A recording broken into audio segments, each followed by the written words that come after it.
The lighting in retail outlets can be responsible for up to 70% of power usage and greenhouse gas emissions. Take a look at one of our clients running a retail clothing store. They were using 130 halogen downlights in their store for 70 hours a week. Their annual electricity costs for lighting alone were $5,450.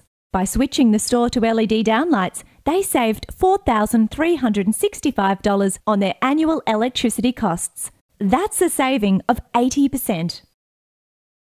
The cost of switching to LED downlights was $4,550, meaning the lights had almost paid for themselves in under a year. With an 11-year lifetime, LED downlights can effectively save up to $43,290 without even replacing a globe. Switch to LED and start saving money today.